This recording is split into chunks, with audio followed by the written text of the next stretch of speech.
Estamos de volta, está começando mais o quê? Mais um FefoCast, o podcast do Fefo, sim, eu mesmo, vocês já sabem. Sim, você já sabe que a gente tem essa mesa maravilhosa, eu estou deixando o som muito alto. E a gente tem essa mesa maravilhosa, a gente tem o Glebinho, que vocês já estão vendo, fala Glebinho!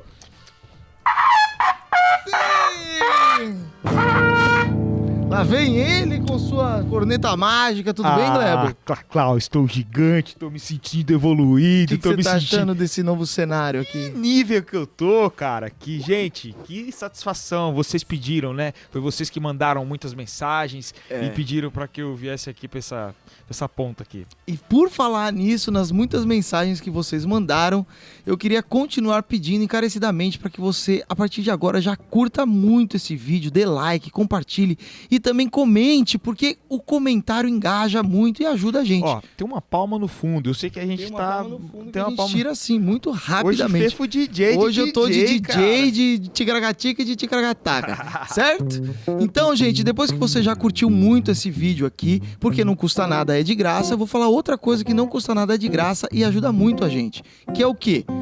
A gente tem um canal de cortes, que é o Fefo Cortes, que tem os cortes de todos os papos que a gente tem aqui. Você que não tem a paciência de ver o nosso papo completo, você pode ir no Fefo Cortes, que tem os melhores cortes dos nossos papos, certo? Então é isso. Então você cola no Fefo Cortes, também já curte o canal, já segue, divulga pros amiguinhos, porque é de graça e faz um bem danado pra nós, certo? Certo demais, gostei. Então gostei. tá bom. Aproveitando, eu vou fazer o meu jabá aqui também. Então, faça o... É quinta-feira, às 21, a gente vai ter vídeo novo. E essa quinta-feira em especial, rapaziada, a batata assou, O hein? bicho tá pegando, Vai ter um hein? vídeo lindão. Tem novidades no canal do Glebo. Então você que tá aí também, vai lá no Glebo, digita Glebo agora no YouTube, já deixa salvo a página, já segue ele e deixa uma curtidinha também, certo? Por favor. Então é isso. E hoje, como vocês sabem, vai ser um papo muito sensacional, incrível. Vou trocar ideia, nós vamos trocar ideia, né? Com um brother nosso, um baita de um músico, um batera incrível, um cara que tem uma história de vida incrível também. E vai dividir um pouquinho com a gente, falar das experiências dele, e espero que esse papo seja tão incrível quanto ele é e que consiga, ajudar a galera, né? Fazer a galera pensar também, porque é um assunto muito, muito delicado, inclusive, certo? Mas além legal, disso, cara. vamos falar de muitas outras coisas também, certo? Então, sem mais delongas... Ó, você tem que apertar o segundo botão Esse ali, aqui. que é o terceiro. Esse aqui. Isso. Certo. Então, sem mais delongas, eu vou chamar. Chega pra cá, meu brother. Chega pra cá, Fernando César, senhoras e senhores. Sim, ele mesmo. E aí, mano? Ó, eu tô de DJ hoje. E aí, Fernandão, beleza, mano? Legal, A salva de palmas pro Fernandão, que eu esqueci. Presente no momento, tô misturadinho. Vai, faz o som. Tomei uma vitamina e fiquei assim. Sou hip, rock, reggae, jazz e um pagodinho. Pra festa é massa. Sim! Pode ficar à vontade que eu já tô. Vai! Mistura o meu com o seu que vai dar bom. O que faltava em mim cê completou. Vai! Flambo. Vai sim, senhoras e senhores! Começamos muito bem fazendo um som, porque este papo também é musical, porque Fernandão é um baita de um músico. Você que não sabe, procure saber, porque esse cara é incrível, não é, Kleber Leiters? Sou fã, Obrigado. sou fã número... Somos fãs. Obrigado, Eu somos sou- fãs uns dos outros. Que da hora. Fernandão, primeiramente, obrigado pra caralho de você estar aqui. Poxa, eu que agradeço. E, mano, obrigado de você ter vindo, de todo esse trampo maravilhoso que a gente fez, que vocês vão ver em breve no canal do Glebolândia. Bacana. Quero te agradecer por você, cara, ser um cara maduro o suficiente de conseguir dividir sua história comigo e com todo mundo, com os Fefocasters, para que isso agregue de alguma maneira na vida de todo mundo e a gente consiga tirar da vida sempre lições boas e os bons momentos, certo? Sim, com certeza. Então, cara, começando a falar desse assunto mais delicado que é da dependência química e tudo mais, tem uma galera que assiste a gente e eu acho legal a gente trazer experiências. Eu queria que você começasse falando, cara, qual foi a sua primeira experiência com droga, qual foi a primeira droga, como você entrou nisso? Então, Fê, é um assunto que existem muitas variáveis, né, na Sim. vida de cada um e a minha história, assim, pelo menos depois, quando eu entrei em recuperação, eu fui entender o mecanismo disso, né, e para cada caso a gente chama de, olha, eu tive um fundo de poço X, né, Uhum. então o meu foi uma coisa, assim, para mim foi absurdo, né, como eu me senti e tudo mais. Mas Enfim, como você começou? o lance foi, cara, aquela pré-adolescência, alguns amigos, aqueles ícones, né, que você tem no bairro e tal, aquele amiguinho que é mais rebelde ou que ele faz coisas que você inconscientemente te atrai, né? Aquilo te atrai e você começa a seguir esse comportamento. Mas enfim, cara, eu praticamente experimentei. Foi o álcool, né? No ginásio e tal. Já tinha um pouco daquela influência, né? Porque a gente cresce acreditando que o álcool não é droga. É de boa, né? E para algumas pessoas acabam que se tornando, né? A droga. Então foi no ginásio que eu tive, assim, o contato com cigarro, aquela coisa, enforcar a aula, né, bicho? E fumar Marlboro, né? Se achando Já malandro fiz uma pra propaganda caralho. aqui, né? Eles não patrocinam a gente, safados. Mas assim, foi bacana. Uhum. A primeira experiência foi bacana no sentido de que... Te trouxe uma sensação que você gostou muito, assim, no álcool já? Eu não digo nem a sensação do álcool, né? Porque as coisas começaram meio que juntas. Eu não era um apreciador do álcool. Eu era um fumante, né? Mas a primeira vez que eu experimentei a maconha foi assim, uma parada que rolou de um som, a gente foi tocar. Eu fui tocar com algumas pessoas da cidade que praticamente me influenciaram muito, né, nessa formação musical inicial ali e tal.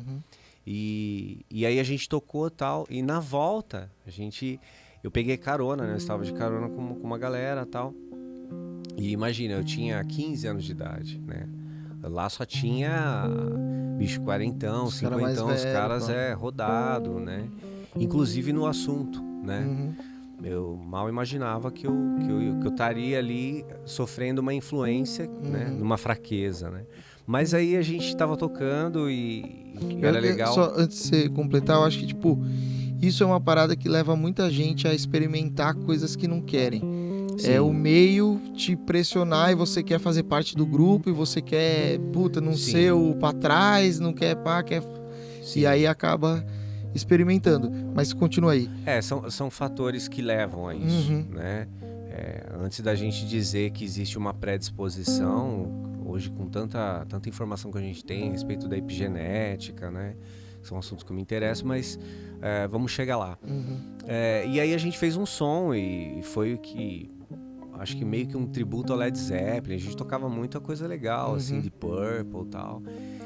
E acabando o trampo, eu voltei com essa galera no Fusca, assim. Tava super apertado, aquela coisa, né, bicho? Eu ali Vida no de cantinho, banda e de mesmo. repente rolou uma baga ali, eu aponta pra cá e pra lá. A hora que eu vi, tava na minha mão e eu tava com uma certa tensão, porque eu tive alguns exemplos na família, né? Assim, de eu sentir o cheiro, né? Aquela coisa, a mãe já falava, minha mãe falava, olha, tal, aquelas pessoas, aqueles rapazes, não sei o quê, na escola. Então já existia toda uma movimentação acerca do assunto, que era, aquele cara é maconheiro, olha, ele tem tatuagem, né? Tabus daquele tempo ali. Sim. E aí, cara, eu provei, mas eu nem soube fumar, né? Eu fumava cigarro, mas eu sabia que eu tinha que segurar de um jeito. Tava desfazendo na minha mão, porque era um negócio... né, cara? Era um negócio nojento até. Aquela seda de guardanapo. Exatamente. Guardanapo. E aí, enfim, aí eu experimentei, só que não deu nada. né? E eu voltei pra casa muito jovem, né? Com aquela ansiedade que, pô, fumei maconha, né? Fiquei com aquela coisa, pô, fumei maconha. Mas fumei isso maconha. soou Fiquei mal na sua cheirando a cabeça? mão, sabe? Hã? Mas isso deu mal na sua cabeça, assim? Você ficou meio, tipo, arrependido, bateu uma culpa? Ou foi uma parada, caralho, que da hora, pá? Então, eu fiquei mais no entusiasmo dessa ação Cara, eu fiquei cheirando os dedos da mão, fui dormir com um pouco de receio porque eu cheguei em casa, aquele medo da minha mãe saber, tal, tudo medo. Eram, né, medos, muitos medos ocultos, até porque eu não tinha condição de avaliar essa sensação. Então a gente tá agora aqui falando sobre isso. Sim. Mas naquele momento eu não tive um medo de fumar maconha. Eu tive medo do desconhecido. Talvez esses medos, minha mãe, minha família. O pós, né? O pós, né? Mas você acha que a maconha que foi a porta de entrada para as drogas mais pesadas ou não? Você acha que você iria cheirar ou fumar crack de qualquer jeito? Eu acho que foi a falta de informação. A falta de informação. Porque se a gente pegar nessa realidade o que a cannabis, né, tem representado na vida de muitas pessoas, até como o uso de forma medicinal ou relaxante, né? A gente até tem vídeo aqui, né, no canal de convidados que falaram sobre isso. Inclusive, né? Vejam no FefoCast, tem vários vídeos sobre isso. Tem vídeo sobre comida canábica que a gente comeu aqui. Vocês vão ver que a gente deu pouca risada. E temos outros vídeos falando sobre o assunto. Pesquisem. Legal. Então, eu acho que avaliando para aquele momento da minha vida, foi sim, aquelas histórias todas ecoando na minha mente e só vinham reverberar quando houvesse um perigo, houvesse um estímulo, um gatilho, né? Hoje a gente sabe que é gatilho, mas até naquele momento, né? Não. Né? E tinha toda a questão da idade, a música, né? Alguns amigos que já faziam uso, inclusive, de outras drogas, eu nem tinha noção, né? Mas, tipo assim, a maconha, pelo menos na minha criação, a maconha já era tratado como droga, assim. Tipo, pô, a maconha é droga. Mas a cocaína e o crack, então, tipo, eram coisas abomináveis, assim. Tipo, meus pais, tipo, falam, meu Deus, isso é uma coisa muito perigosa, pá. Qual que foi o pulo da maconha e do álcool pra cocaína? Você tinha essa diferenciação na sua cabeça de grau de periculosidade, vamos dizer assim? Não, eu não tinha noção de nada. Acho que eu sou um pouco ainda, né?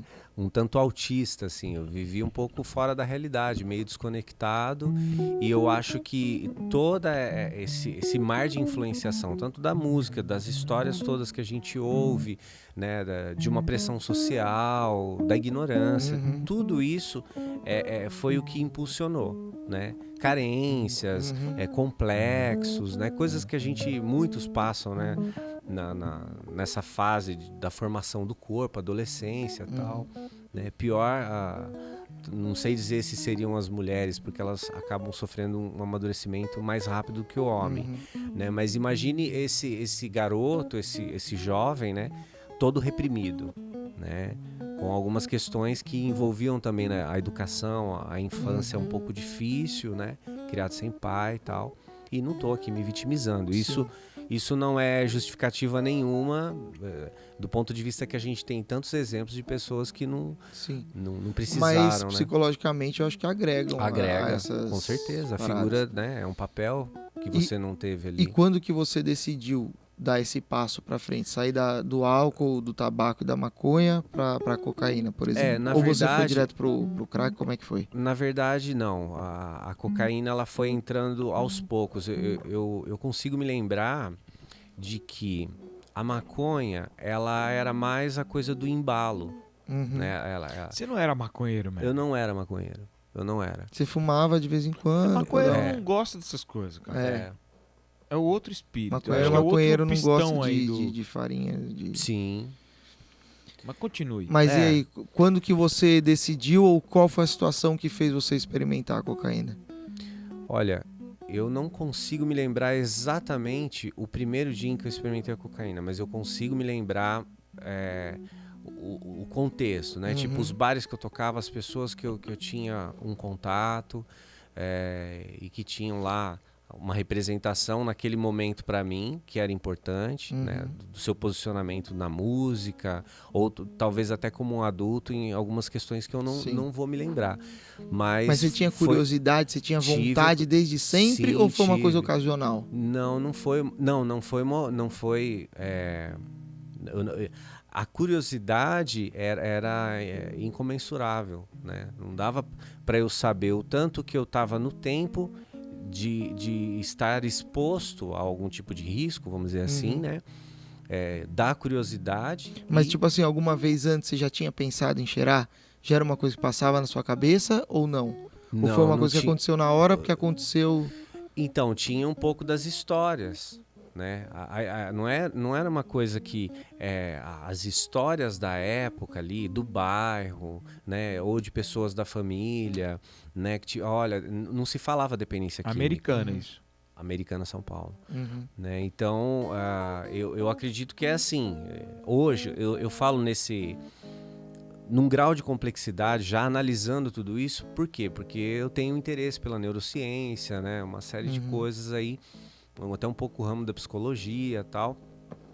Então, quando eu olho para tudo isso, eu consigo interpretar que esses dados eram material psíquico que podia me levar, né? Então, a falta do papel de pai é um produto disso, mas eu não culpo ele. Tanto é que quando eu adentrei a cocaína, eu não tive nunca uma coisa clara de que eu era carente de pai, carente de mãe, que faltou qualquer coisa. Muito pelo contrário. Mas eu carregava um estado emocional bastante complicado, né? E eu não sabia o que é que estava acontecendo. Quer dizer... Mas a primeira vez que você usou já foi uma parada incrível? Você falou, nossa, adorei, é isso ou não? Não, porque eu nem sabia o que era. Então, como muitas pessoas, não senti nada, desencanei, né? Então, no meu caso não foi assim, eu estava consciente de que eu estava experimentando cocaína e que eu poderia me tornar um dependente químico, ou eu estava com alguma expectativa de que eu ia curtir alguma coisa. Era tipo assim, eu tô aqui conversando com você, você chega e coloca um bombom na mesa e fala, cara, experimente esse bombom, é diferente. Não foi assim, eu não fui digamos, o Zé Mané, né, de não estar sabendo o que estava acontecendo. Mas tinha aquele medo oculto ali, né, já, tipo, vai ou não vai, né? Aquela insegurança, assim, Insegurança, tipo... né? E aí você, mandou a primeira vez, não deu nada. E o que fez você repetir a ponto de viciar? Companhias. Companhias foi de fato o fator que desencadeou a minha entrada e permanecer, né? E do dia que você deu essa primeira cheirada até o dia que você se tocou, que falou assim, puta, tô viciado. Quanto tempo demorou isso? Demorou muito. Muito tempo? Muitos anos. Que você conseguia cheirar, ficar de boa, não cheirar no outro dia? Nunca fiquei de boa. Nunca cheirei e fiquei de boa. Mesmo? Nunca. A partir do momento que eu entendi ali o efeito, aquela encanação, né? A gente fala, ficava mordendo corrente, né? E todas aquelas questões... E mesmo no começo não era legal? Nunca foi. Pra mim nunca foi. E o que te fazia cheirar de novo? Eu acredito que, como a gente sabe, é uma fuga, ou não, embora a gente vai falar de várias coisas aqui, até da questão da recuperação. Né? Então, de maneira alguma, a minha experiência, ou todas as minhas colocações aqui, pode ser tratada como uma referência definitiva. Não, a sua história pessoal. Exatamente. O que aconteceu com você, como você reagiu. Sim. Mas eu tô já fazendo essa conexão do que a gente vai falar lá na frente sobre recuperação. Então, assim, eu não tive essa... Você não ficava doidão na balada? Tipo... Não, eu ficava inadequado. O meu negócio era pegar e ficar sozinho. Só que até você acontecer... tocava, você cheirava pra tocar? Pouquíssimas vezes. Nesses primeiros anos ali, pouquíssimas vezes, porque eu tava com todo esse medo enrustido. Né? Eu não tava afim, eu não tava ligado nisso. Mas e aí, então você, tipo... Você começou a usar nos bares onde você tocava com a galera que você conhecia, mas quando você começou a comprar a pá, você usava sozinho. Não, então, olha que é engraçado, assim, é legal que você está fazendo com que eu regresse até aquelas cenas e tenha uma leitura melhor, né?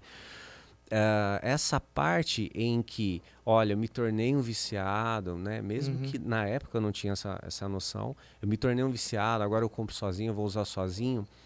Não é bem assim. Quer dizer, tudo que estava acontecendo já estava construindo o dependente químico. Sim.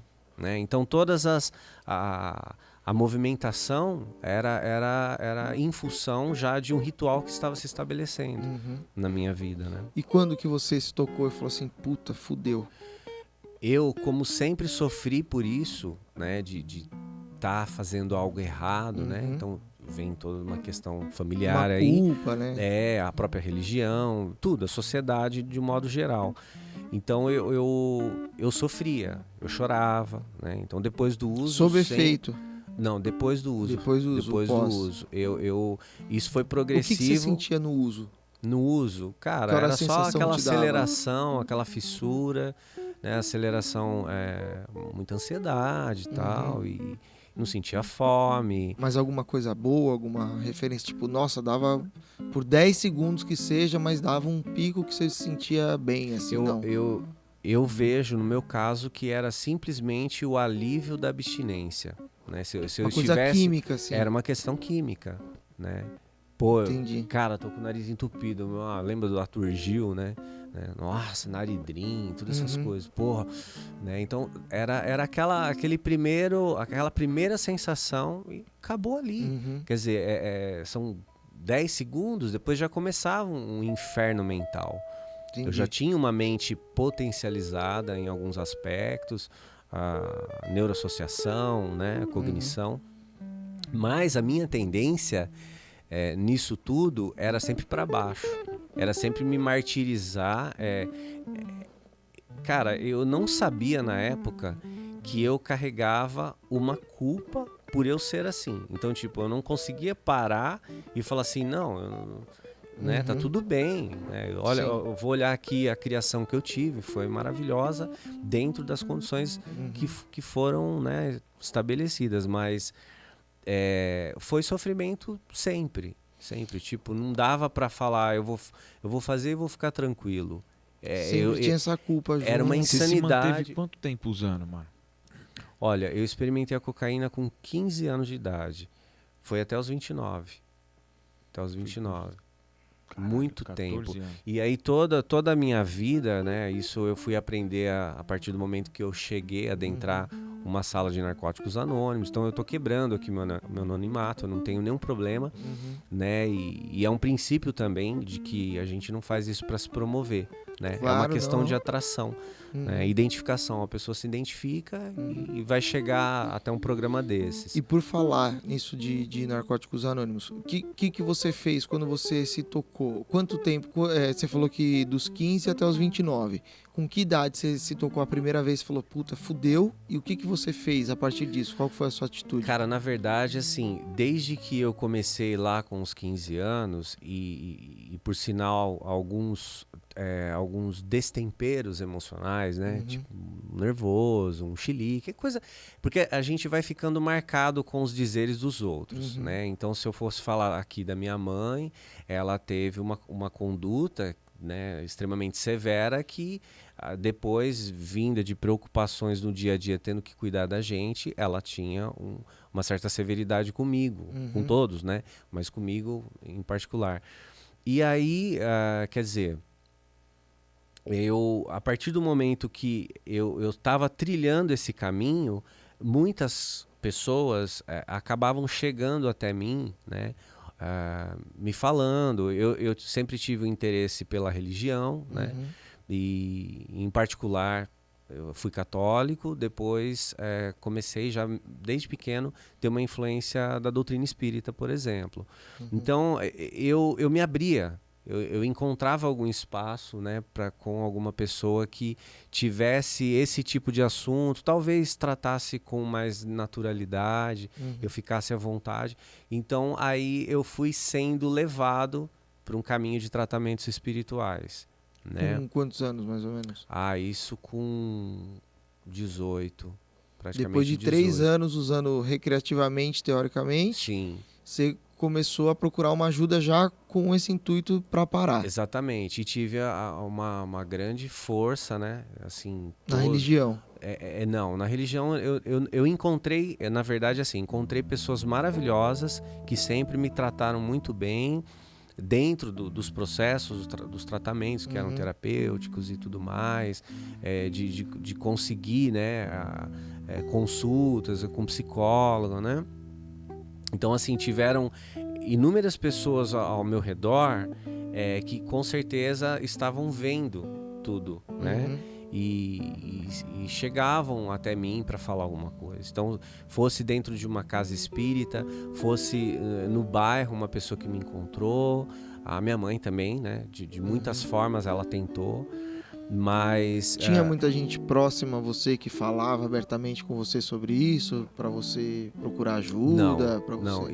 isso foi assim uma coisa que depois que eu entrei em recuperação e comecei a entender a minha história, eu vi que de fato as pessoas não tinham condições de chegar para mim, não sabiam o que fazer, ficavam melindrosas. Mas né? porque você não dava essa abertura ou porque as pessoas não tinham conhecimento do assunto suficiente para... Eu acredito que a falta de conhecimento sobre o assunto, principalmente, né, considerando aí mais ou menos 15, 20 anos atrás, então era um outro período, né, em que era extremamente marginalizado o dependente químico. Hoje a gente fala dependente químico na sociedade, né? A gente tem o exemplo do trabalho da polícia muitas vezes que se encontra um jovem aí pra rua, alguém, né, dopado, às vezes eles nem procedem em levar para o plantão, né? Eles encaminham, acompanham até Tem a uma casa, como aceitação aconteceu maior. comigo.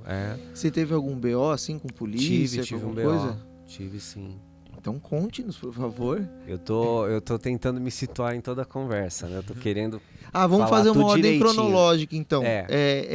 Reconhecer a dependência química. Isso. Ou buscar ajuda definitivamente. Eu sou taurino, né? Falando um pouco desse lado. Então eu sou bastante emotivo, né? Tenho tive uma revelação, nesse momento na faixa dos 18, entre 18 a 22 anos, que eu era índigo, né? O que é isso? O que é índigo? Vai ser muito assunto aqui. Vamos falar disso depois. Pode ser? Boa, lógico. Então, assim, digamos que eu tinha uma sensibilidade, eu tenho, né? Espiritual. Mas uma sensibilidade espiritual, como muita gente tem, às vezes nem sabe, né? Então, a minha frequência vibracional era baixa. Então, automaticamente, com um histórico familiar, sem pai, uma vida difícil. Embora a minha vida foi muito boa, né? Comparada aos dos meus irmãos, por exemplo, né? E de muita gente. Mas eu vivia naquele estado vibracional. Então, quer dizer, eu atraía situações, né, equivalentes àquela experiência psíquica, né? E jovem, mas muito fraco emocionalmente, sem um direcionamento. Embora a música, né, a bateria era algo... Nossa, era um negócio assim que... Uma terapia. Além de ser terapêutica, eu era movido à bateria, né? Minha vida era a bateria.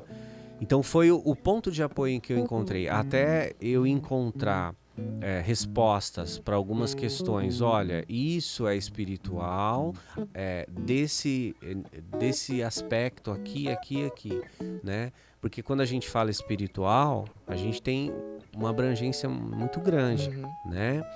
Com 18 anos você chegou nessa conclusão, assim, que tinha essa parte espiritual e etc, não? Sim, já estavam, né, acontecendo coisas que, olhando agora, já eram situações que vinham a trazer um maior esclarecimento sobre essa parte espiritual. Mas eu só para fazer um adendo, nessa experiência, eu cheguei assim a ouvir de pessoas que me assistiam dentro de uma casa espírita, pessoas maravilhosas, assim. Eu não quero nem falar nomes aqui, que são muitas pessoas, assim, muitos profissionais, religiosos, né? Tenho enorme gratidão, eles sabem, né, de que eu estaria falando deles aqui, mas eu não tive, eu tô precisando de ajuda.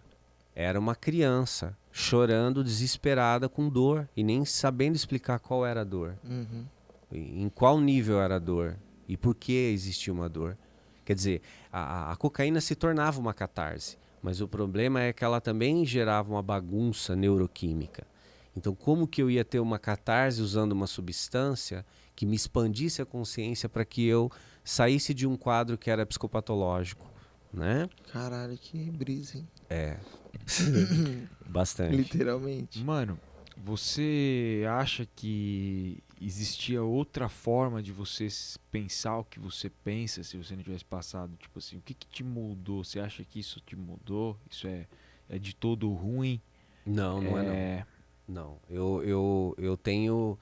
Eu não falo isso de boca cheia no sentido de falar eu usei droga, aprendi pra caramba. Não, eu percebo o quanto eu não sei com certeza, né, com toda certeza, o quanto eu, como espírito encarnado, enfim, como alma, como um indivíduo cósmico, né, um caminhante aí, como todo mundo, já teria uma sensibilidade aflorada e que precisasse de um cuidado nesse sentido, ao ponto de eu reconhecer uma capacidade, até um problema que não era detectável.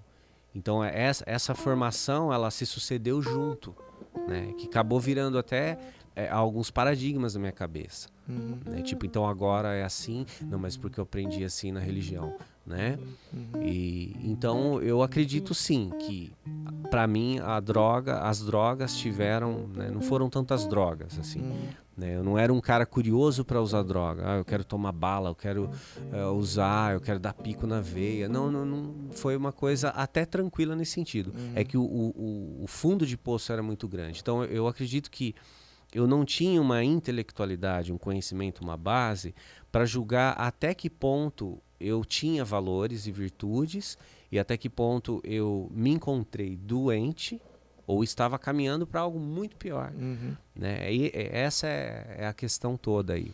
Né? E dessa fase que você falou que é uma fase doente e tudo mais, você usou durante muito tempo. Deve ter tido muitas situações assim, tipo, sei lá, com polícia, de paranoias. Tipo, o que você lembra, assim, que coisas que, tipo, marcaram, assim, que quem pode estar passando nessa situação hoje pode se identificar e falar, puta, mano, eu também passo por isso, pá. Bom, geralmente, a maioria dos... Vamos falar sempre dessa fase aí, né? De desenvolvimento, né? De um indivíduo, o jovem, né? De 15 anos, adolescente, pré-adolescente. Mas, olha, tem gente que consegue usar cocaína, por exemplo, e dançar. Até que ponto esse ser humano ele tem consciência sobre tudo isso é uma questão. Mas até o ponto em que ele se sente bem é outra questão. Porque tem pessoas que têm uma consciência de que isso é droga, de que isso faz mal, de que isso vai levar para o fim do fundo do poço, né? Nós temos muitos exemplos, então já não é mais, né, novidade. E aquele que está em total treva e ignorância, né, que é esse Fernando aí. Mas você acha que entende? isso muda alguma coisa para recuperação? Esse estágio mental? Ou você acha que tipo, é uma coisa mais química mesmo e você pode estar achando o que você quiser achar, que se você entrar você vai se lascar? Não é totalmente químico. Não é totalmente químico. Você acha que é psicológico, espiritual, o quê? Eu penso que tudo é o pensamento, né? Então, a gente cria a nossa realidade com base nas nossas abstrações. Só que aí a gente tem que planejar para materializar algo.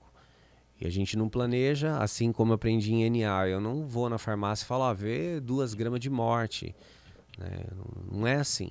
Né? Então, quer dizer, a inconsciência sobre o vício ou ter se instalado um vício é muito grande, é muito profundo, é um transe.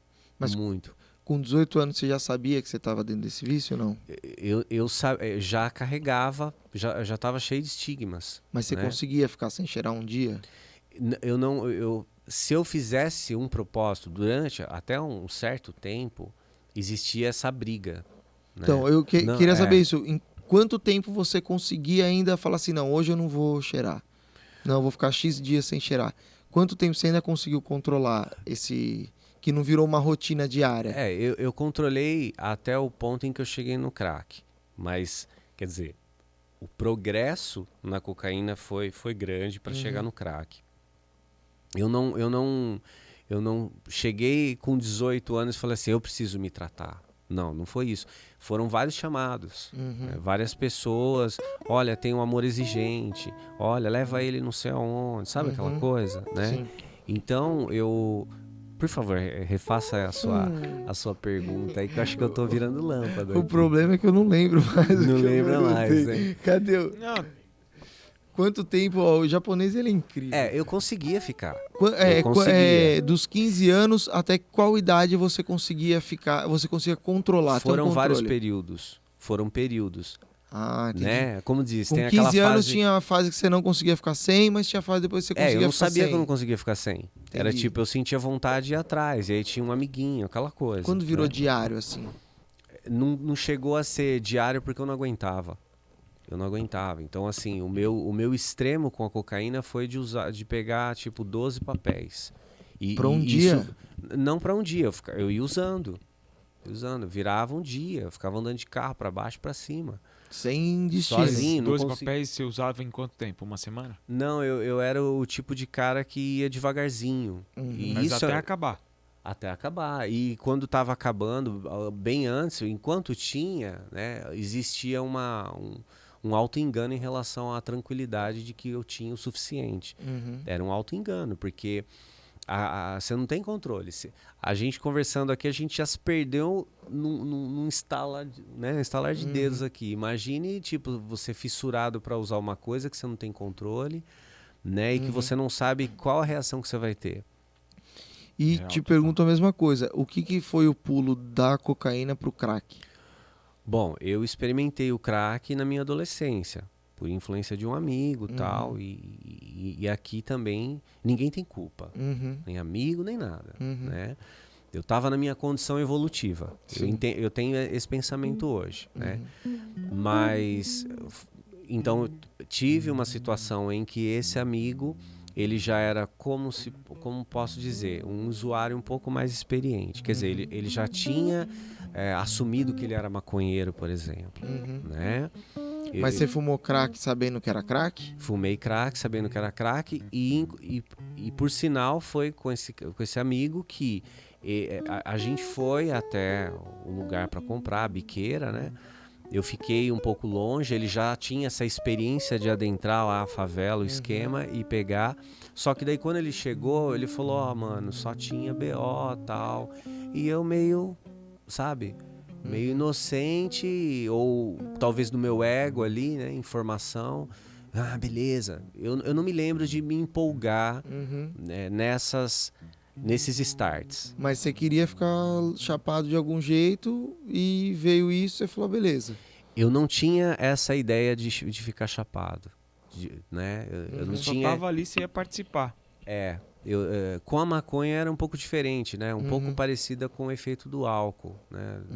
Se eu tomar, sei lá, 7 latinhas assim, eu já fico parecendo que eu fumei né? Se eu tomar 7 7 latinhas, eu eu acho que eu caio. Eu Como morro. 2 latinhas. Nossa. Não, então, mas aí é assim, eu não tenho mais o hábito de beber. Muito raramente eu tomo uma cerveja, muito raramente eu tomo um vinho. Não tenho mais problema com isso, né? E quero deixar claro aqui também, eu não sou mais um membro da Irmandade, foi opcional. Chegou um ponto que a Irmandade, assim, colaborou totalmente para minha recuperação. Vamos falar sobre recuperação. Eu quero deixar esse assunto Sim. separado, porque eu tenho que tratar dele com muito carinho. Vamos né? pro O crack começo foi. do crack. Teve essa situação com esse amigo. E você fumou essa vez com quantos anos? Com 15. Com 15 também. Com 15. E Crack, curtiu, cocaína, não curtiu? maconha já na mesma semana. Não. Cara, na Não mesma foi assim, festa, né? o cara fala, hoje é o dia. Não, eu fiquei muito tempo na maconha. Até os 18. Mas Só você que fumava um baseado mesmo? fumava. Você sozinho? Não. Eu não sabia nem bolar.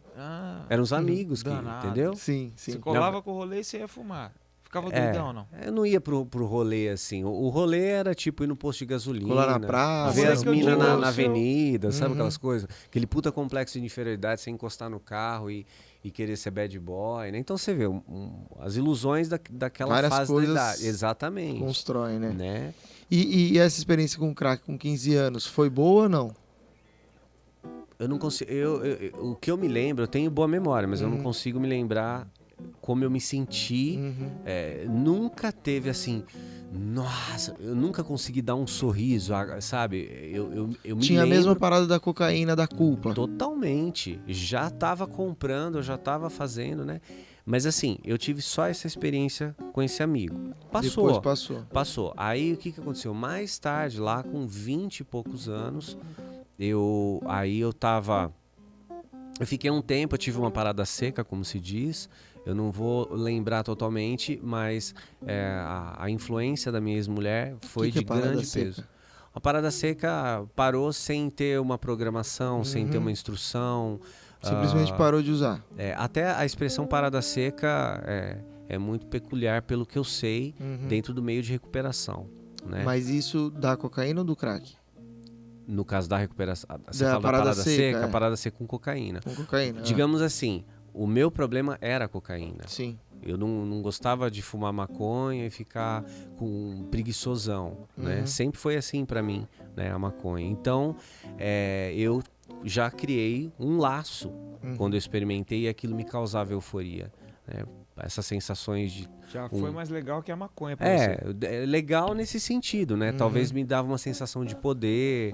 Mais segurança. sei lá. Mas não era, cara. Eu Obviamente consigo que é me lembrar. falso, né? Era inadequação. Eu queria sumir, eu queria usar. Então, assim, eu não gosto de usar essa palavra, mas foi uma paixão. Uma paixão que eu fiquei cego e ali, né? Mais tarde, aí, com essa faixa etária aí, uns 22 anos, foi que aí eu já era um usuário De né, cocaína. de cocaína, então passei aquele período da adolescência em que chegou o momento em que eu me encorajei, fui comprar uma vez, duas, né, usava com alguns amigos, Era mas esporádico ainda. tinha esporádico, só no final de semana, uma vez no meio da semana. Duas vezes. Duas três. vezes, três, de repente rolou praticamente quase a semana inteira. E ainda não era crônico a dependência. Mas imagine lá dentro todo um processo que, Nossa. cara, você vai ter que entender muita coisa para você ver que dentro do seu nível já tá, você já tá Muito lascado. pra frente, né? Você já tá lascado. E aí, beleza. Aí você deu essa parada seca com os 22 anos, né? Sim, E o que fez você voltar? Então, aí eu estava... a primeira vez em que eu fui buscar depois dessa parada seca, essa parada seca também teve um contexto na qual eu viajava com o pessoal, né, da música e tal. Eu trabalhei por muito tempo lá. Maravilhosa a empresa, a conduta, as pessoas que estavam lá, e ninguém usava droga, mas a galera bebia. Então foi a melhor fase da minha vida, né, nessa fase entre a adolescência e a fase adulta, em que eu me diverti, eu dei risada, eu diverti as pessoas, eu era muito palhaço, né? Eu conseguia, acredito que, demonstrar muito claramente a minha afetividade, né? E até o lado emotivo, né? Só não tinha explicação. E não tem nada a ver com a droga. Aí não tem. Eu sei que não. Hoje... Mas, eu não sabia lidar com o sentimento. Eu tô na estrada. Aí eu começava a chorar porque eu tava com saudade da minha mãe. Porque eu tava com a consciência pesada. Porque eu tava já namorando. Mas isso na estrada sem usar a cocaína já, nessa parada. Sem usar cocaína. Eu tive, sim, na parada seca, eu tive dois momentos ali. Entre eu entrar para essa banda, começar a viajar, tocar com alguns artistas e me sentir super bem, mas eu não questionar assim, eu não tô usando. Não tinha muito essa apreciação por algo que era de total segurança. Você tá bem, tá tudo bem, fica de boa. E o que fez você ir de novo na biqueira comprar? Olha, não teve um motivo claro. Olha, eu tô cabreiro com a minha vida. Eu não tinha esse negócio. Eu era um menino cheio de vontade de viver. Caralho, que brisa, mano. Mas aí você voltou e o que te ligou com o crack novamente? Depois que você experimentou com 15 anos, como é que você voltou pra ele? Então, o crack foi essa situação em que eu já estava condicionado, né? Eu passei um tempo ali, até os 20 e poucos, que eu saía para tocar, então já girava toda uma função, eu não ia mais para tocar. Você ia porque ia ter porque o crack. Ia ter a grana, porque eu ia comprar. Não, eu não tava usando crack. O crack foi só uma vez né, na adolescência. Aí eu cheguei numa biqueira para comprar a cocaína, e aí o cara falou, faz um peão. Quando eu voltei, o cara falou, mano, só tem BO. Aí eu peguei. Só que daí eu peguei aquilo e eu fumava cigarro de palha na época, né? E foi curioso assim, eu estava trabalhando, né? Eu saí do meu trabalho, eu tive uma crise forte de abstinência, já ficava sondando aquela energia na minha cabeça, aquela coisa que não dava para dizer assim, eu tô inseguro, então eu vou usar, eu vou ficar bem. Não, eu tô com dor de barriga. Não era, era um bolo. Um misto de coisa, uma ansiedade. Uma ansiedade, exatamente. Igual a vontade de fumar. Tipo, ninguém fica encontrando justificativa para ele fumar seu cigarro, né? Sim. O prazer também, o prazer imediato que a gente fala, né? E aí o cara veio com BO. Aí o cara trouxe, eu falei, nossa, sei o que, eu não gostei, né? E eu consigo me lembrar desse ponto, que eu não gostei porque eu tinha medo. Entendi. Então eu carregava aquela represália que, E pra você o crack era pior do que a cocaína ou pra você era tudo... Na época, o crack era pior, né? Você sabia que era pior? Não, a gente ouvia dizer. Sim. Não sabia. Né? E mesmo assim você falou, foda-se, vou fumar uma vez e depois vai ter cocaína de novo e eu vou pegar. Como se dissesse assim, foda-se, eu vou fazer. Mas não foi esse sentimento. Eu era um bobão. Sim. Sabe? Eu era muito espertinho, né? Mas eu não sabia da minha expertise nesse momento. O tamanho do buraco, né? É a rebeldia, né? Existe existe nisso tudo a rebeldia também pela idade. E aí, nesse dia, você tava procurando a cocaína, não tinha. O cara te ofereceu outra parada, você falou, puta, não tem, beleza. E tipo, não, mano, sai andando. E eu não gostava de entrar em favela, desde o começo. Já tem aquela pressão, já aquele tinha bagulho. Uma pressão, viatura, não sei o quê, vou rodar. Aí você saiu, fumou. Fumei. Você acha que aí você gostou em algum momento? Falou, puta, aí eu fumei nesse dia. Eu não consigo lembrar se eu voltei pra pegar mais. E pouco, assim, tipo, então eu peguei uma. E aí ia fumando devagarzinho, depois peguei outra. Só que aí o que aconteceu é que eu Mas aí você já voltou falando, puta, quero outra. Já virou isso. Entendi. Eu quero outra. Na hora já. Não. Aí, tipo, eu fumei nesse dia. No dia seguinte, eu quis fumar de novo. E aí eu já passei uma semana indo buscar. E aí, 1, 2. E aí esqueceu a cocaína ou era junto? Não, eu já não pensava mais em cocaína. Esqueceu a cocaína tipo, na hora. Aquele negócio bateu em mim e aquilo já criou um ambiente Quantas propício. semanas você demorou pra usar todo dia e falar, fudeu? Quantas semanas? Tipo, você pegou a primeira um dia e no dia seguinte você... Na primeira semana você já viciou pra caralho? Eu não posso dizer viciei, porque eu não consigo... se a gente entrar aí em órgãos que falam sobre a dependência química, da maneira como eles veem a dependência química, estritamente algo físico, é uma questão. Né? Então, assim, eu não entrei em detalhes aqui sobre a minha infância. Eu falei... Não, eu né? digo da sensação de estar amarrado, de falar assim, puta, mano, fudeu. Tipo, todo dia... Quando você abriu o olho e aí você falou assim, caralho, mano, eu tô... Quando eu me via, eu já tava derrotado. Eu queria recuperação. Só que o processo de ter o desejo de me recuperar foi por causa do sofrimento que foi se ampliando, né? E afetando questões à minha volta, questões profissionais. Assim, então, isso que eu ia perguntar. Né? Você trampava nessa época? Trampava. E você conseguia trampar e Sim, usar? eu sempre fui bem requisitado na música. Eu ganhei um Mas- destaque cedo e todo mundo me chamava. E você vê, ninguém chegava pra mim e falava assim: meu amigo, você tá com um problema, cara, eu quero falar com você. Mas você tocava pra caralho, aí você fumava o crack antes e ia tocar. Não, na fase em que eu passei a fazer uso do crack, era sempre em momentos que eu não tinha que trabalhar. Trampo. Você Nun- conseguia ainda ficar limpo pra trampar, e aí acabava o trampo, aí você ia... Eu não ficava limpo, né?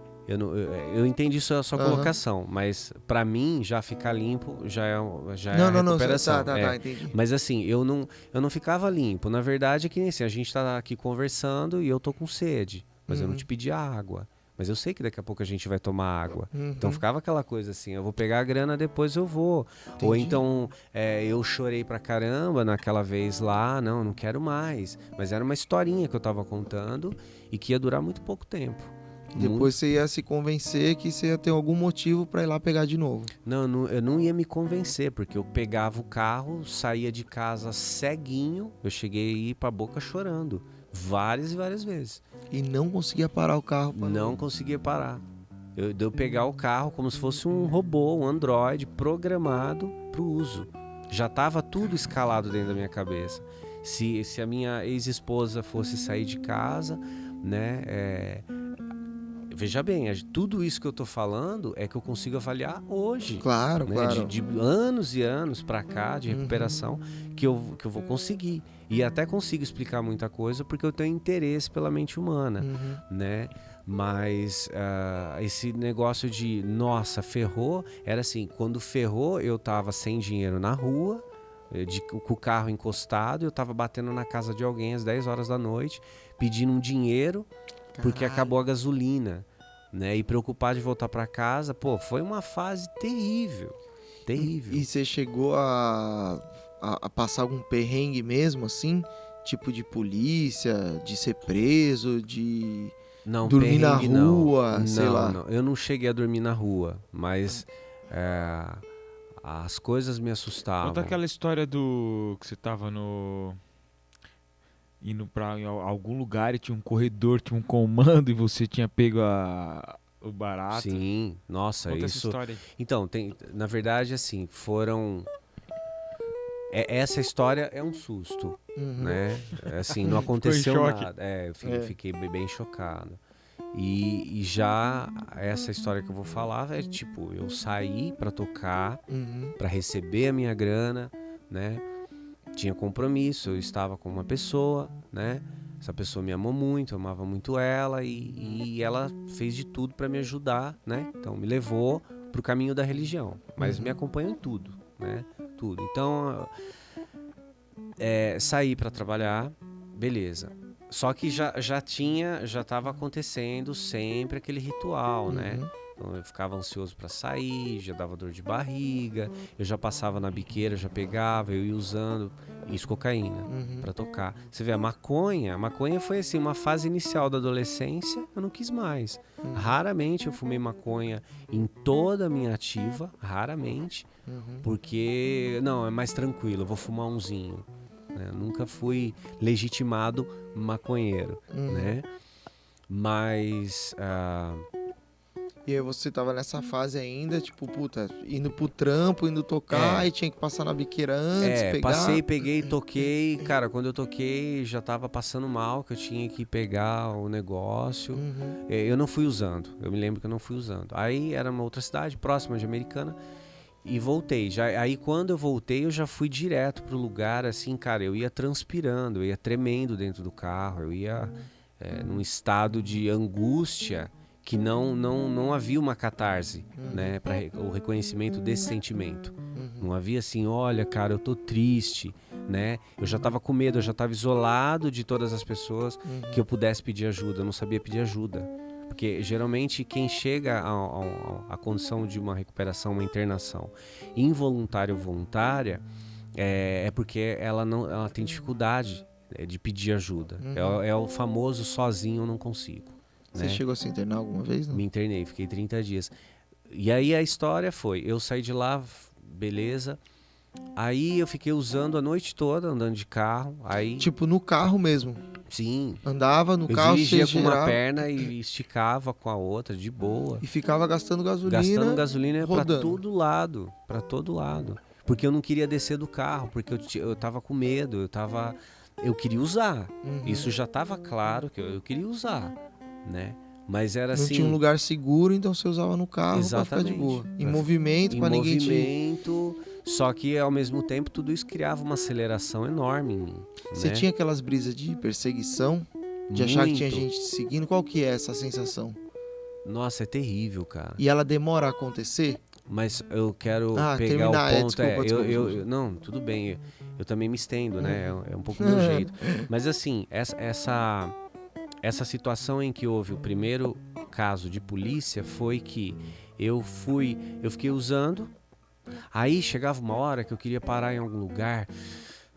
Pra Quero respirar. respirar, tomar um ar. Na verdade, eu queria que passasse aquilo, porque era a dependência que tomava conta de mim e me deixava no estado que eu não queria estar. Uhum. Né? Não era assim, eu vou usar um negócio, tá legal agora, e aí? Não tinha nem a fase de curtir. Não mais. teve, não tinha.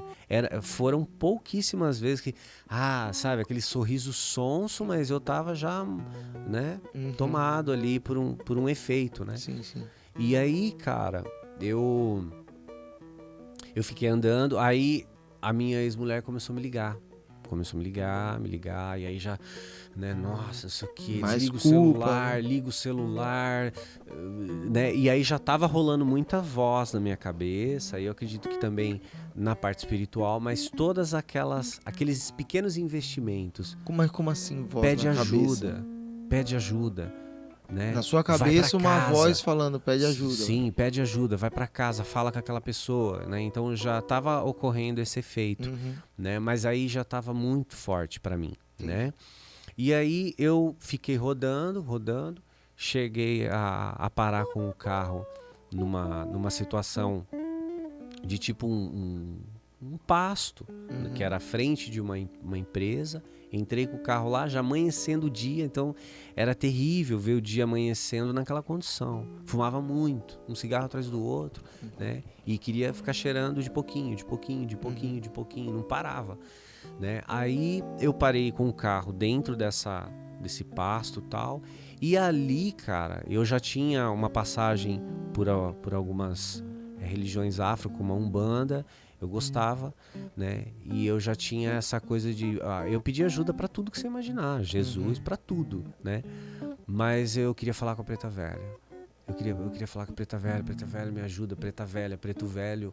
Né? Os guias da Umbanda, que eu tenho enorme respeito. Isso vinha na sua cabeça também? Vinha na minha cabeça. Porque o meu caminho em busca da religião, inconscientemente, sempre foi por curiosidade, né? Capacidade de absorção daquele conteúdo e dor, né? Quer dizer, isso eu tô falando, mas isso é com todo mundo, mas eu consigo hoje distinguir esses dois pontos. Eu não sabia quando eu estava indo para a religião que eu tinha afinidade, que eu gostava muito, e quando eu estava pedindo ajuda. Sim. Era um pronto-socorro Quando era uma sempre. dependência ou quando era por espontânea vontade? Tipo, vamos ser sinceros, passa um pano aqui que tá sujinho, né? Que daqui a pouco eu vou estar de novo. Eu não pensava assim, mas a coisa levava, né? E aí eu fiquei parado lá nesse lugar, cara, e eu vi uma guarita assim, falei, nossa, né? Tem um guarda lá, bicho, a polícia, sabe? Eu já tava sentindo, era comigo, mas possivelmente poderia ser uma sensibilidade, ó, agora você tá correndo perigo mesmo, sai daí, cara. Cata o carro, vai pra casa. Mas aí eu criei uma situação que não dá pra ir pra casa. Não dava pra parar o carro no posto de gasolina e ir no banheiro, porque eu tava muito bicho, muito monstro. Eu fazia. Eu me encorajava a descer. Teve situações que eu me encorajei a comer alguma coisa porque eu estava num ambiente que todos estavam comendo, mas eu não tinha apetite nenhum. Eu estava sob efeito da cocaína. Então eu estava sofrendo, eu estava comendo, né? Sofrendo. Aí o que aconteceu? Provavelmente esse guarda chamou a polícia. E parecia filme, assim. Eu tava parado ali, tinha uns bambus, acho que tinha um riozinho. Fiquei olhando ali, tipo, contato com a natureza, né? Eu tinha um restinho no carro, a bateria toda dentro do carro, eu vestido de preto e em pé fora do carro. Imagine, um cara às 7 horas da manhã, vestido de preto, né? num carrinho suspeito, porque o meu ninho é um azul marinho, né? Brilhante. E assim, esse carro também ficou meio manjadinho, né? Pro meio que eu frequentava, né? Ah lá o Fernandinho, né? Eu sabia que existia esses comentários, né? Ah, tá desandado. Então, quer dizer, de longe eu percebia comentários comuns, mas que me jogavam mais pra baixo. Eu não conseguia parar, ó, bicho, mas é meu amigo, eu tô doente, né? Não conseguia ouvir como um conselho, como uma coisa boa. Ninguém chegou assim, de boa. Eu me lembro muito pouco de pessoas, eu não consigo lembrar dessas pessoas, mas eu consigo me lembrar muito pouco de alguém que chegou assim e falou, cara, você precisa de ajuda, né? Veja bem, em determinadas fases. Teve a fase mediana, que daí já todo mundo ficava tentando ajudar o Fernando, né? Cara, daqui a pouco eu olho assim, na estradinha, assim, parecia faroeste, assim, sabe? Parecia um carro de corrida, assim, aquela fumaça vindo, levantando pó da estrada, e eu olhei assim, mão na cabeça, 2 guardas dentro de um carro, acho que era tipo um Gol, um Palio, né? Guarda municipal. E possivelmente eu era um indivíduo suspeito ali, né? Um cara que tá bem, um cara que tá mal, ele não está, né? Eu tava péssimo, eu tava passando mal, nem indício de começo de overdose, mas eu tava passando mal, eufórico, né? E emocionalmente, perturbado psicologicamente, e ali querendo dar um tempo para eu me encorajar e voltar para casa, porque eu já nem queria, eu tinha um restinho no carro. E aí encostou a polícia, tal, e mão na cabeça, e eu já abri o jogo. Eu não conseguia mentir. Eu já falei, seu guarda, eu tô drogado. Fica quieto, não sei o que. Eu falei, eu tô drogado, tem droga dentro do carro, né? Tem muito, não sei o que. Porque eles começaram a tirar a batera, tava tudo dentro dos bags, e jogar naquela terra vermelha. Pode crer. Sabe, foi sujando, eu me senti extremamente humilhado. Enfim, foram vários sentimentos, né, que provinham do Estado, os meus e mais as ocorrências por causa do uso. Sim. Mas aí eles te levaram pra delegacia? Aí eles me levaram, eles me levaram, tal. Eu abri o jogo, eu acho que eles estavam ainda sendo um pouco severos com a fala, mas não me humilharam nada, né? Porque já tinha uma instrução sobre a dependência química, né? Olha, esse cara ele trabalha, usuário, usuário, não vai dar nem para enquadrar ele nisso, não era tráfico, né? E aí por fim eu fui e assinei um 13, né? É 13, né? Que é de usuário, não sei. Não, 28. É 13 usuário. 28. 203. Graças a Deus. 28, 13, rapaziada. 13, Não sei. Você vê como que eu nem lembro disso. Mas, enfim, entrei na viatura, os caras chamaram o guincho. Nossa, cara, e toda aquela pressão, eu vou chegar em casa. É muita dor, cara. Na real, eu tava falando daquela história que você contou ontem. Que se deu tapa mas, no banco e os bagulho desapareceram. Você fez mágica, essa né? história. Essa vai ficar pro próximo podcast. Nossa, antes disso, eu quero falar sobre a recuperação. Sim. Qual foi o momento que você conseguiu realmente, qual foi a ajuda que você teve realmente que fez você conseguir, mesmo depois de tanto tempo usando drogas tão pesadas, realmente parar de vez? O que fez você parar? A dor foi me acompanhando, como eu disse, mas chegou um momento, uma oportunidade em que uma pessoa falou para mim sobre frequentar grupo, conhecer um grupo, e aí isso já reverberava, né? Você já queria, já. E olha só, tinha um paradigma lá, né? Narcóticos Anônimos. Na minha cabeça, estava associado com coisa da polícia. Caramba. Né? Então, mas tinha medo de ir achava que você ia ser preso, tipo assim? A gente, sei lá, acho que era influência daqueles filmes dos anos 90, né? Os caras falavam de narcóticos, né? Viu que Departamento de narcóticos. Então ficou isso na minha cabeça, era um problema de neuroassociação. Caramba, né? que brisa, até isso, né? Até isso, né? Então, quer dizer, a pessoa que tá hoje passando por um processo de dependência química, ela tá sofrendo há muito tempo. Sim. Ela tem um monte de coisa acontecendo com ela. É muito triste, né, cara? Muito triste. Muito triste. E aí, então, pra você começar a se recuperar, você começou a frequentar. Você se teve essa internou alguma pessoa. vez, não? Me internei. Depois. Não. Antes, poxa. Conta Antes. rapidinho como é que foi essa internação. Você que quis ir, foi compulsório, como é que foi? Fomos eu e a minha ex-mulher levar o irmão dela para ser internado. E aí, chegando lá, eu não tava nada bem. Eu tinha vindo de uma turnê de shows que, assim, eu usei lá, sei lá que cocaína que eu usei, eu fiquei de cama. E aí precisaram meio que cuidar de mim. Eu fiquei doente, né? Fiquei assim, meio que resfriado, fraco e tal. E com certeza todos já sabiam o que era, desconfiavam. Na verdade tava escancarado isso aí, né? Eu chegava, eu tinha um lado profissional competente, né? Eu era amigo.